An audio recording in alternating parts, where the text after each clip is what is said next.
facing off with the champion. You have your flag that you fought to carry for so long. So I guess just can you sum up this last hour of your life that seems to just just be coming up at you all at once? Uh, we just, me and my team always know, what we can do. So nothing surprised me. You know what I mean? So I know I was always going to be here at the number one spot. Remember, I break my name. Now it's number one. Josh Allen. There you go. We'll talk about Pantoja in a bit, but just talk to me about that fight against Brandon, because a lot of people are saying that's like one of the craziest flyweight fights we've seen. Man, Roy Ball, man, he's a tricky motherfucker. uh, just when I thought he ain't got no power and trying to go forward, he got sneaky power. Man. That's what caught me off guard and things like that. He's number one for a reason. Man, he's tough. Man. I love that guy. And shout out to him for giving me a chance to fight with him. The broadcast team, said it felt like just watching. It felt like Brandon had power at the end, but you were just all volume.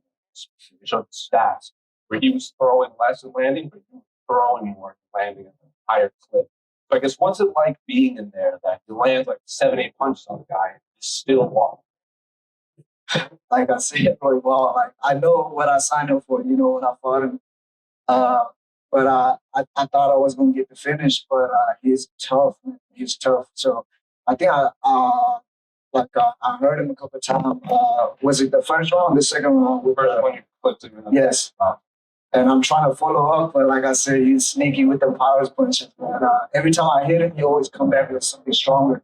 So you know what I mean? And my coaches, they don't want me to rush in and things like that. So much respect to him. It's not every day we get, like number one contender to enter the octagon and face off with the reigning champion. So I guess, what did you make of Pantoja's win? And have you and your team already started kind of breaking down holes or openings that they've seen?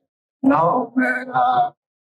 Like I just watch his fight just to watch. I never study him because I'm like one fight at a time. You know what I mean? So after this, we go back and then we gonna study him. So this is the new era of fighting. And the last 2 fights he's had, it's been heavy breath, take him down, choke him out. So I guess you have to be put on the wrestling shoes, preparing for Pantoja. My takedown defense is on point too. So he never fought Joshua Vann. So, what I mean? Soon we're going to find him. Just last one for me. This whole week has been built around Ilya. Will the UFC go to Spain?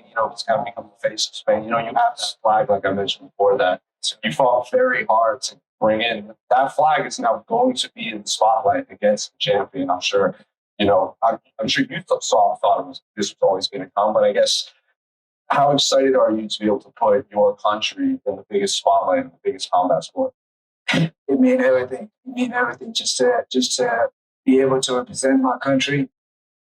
The new generation see me doing this thing. A couple of years ago, they never thought me more, Burmese person would never got to this level.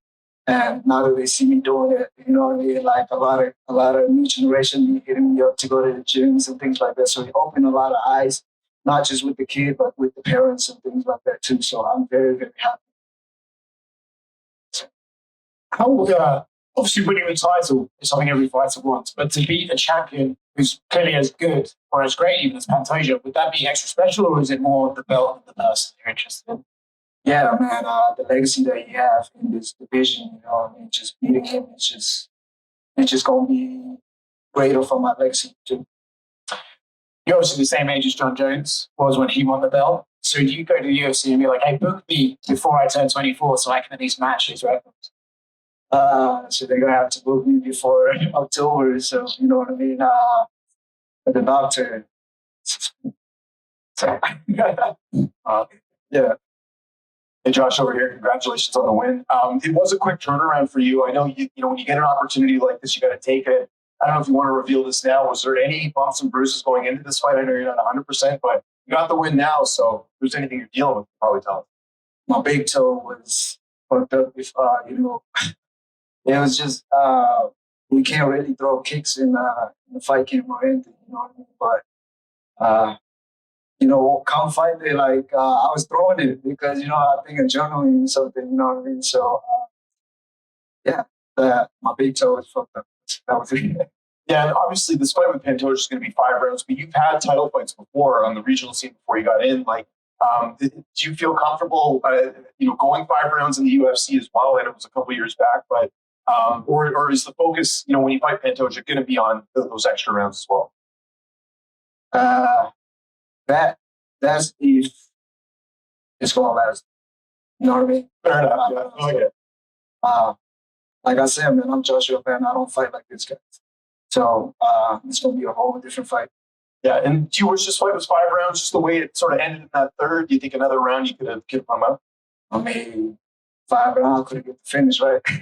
And just last one for me, one of the things we always talk about after interviews, you always have a big party. A lot of people come out.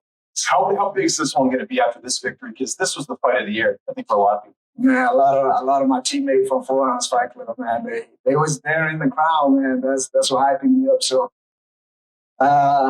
we about to go back to hotels and get something. All right, thank you.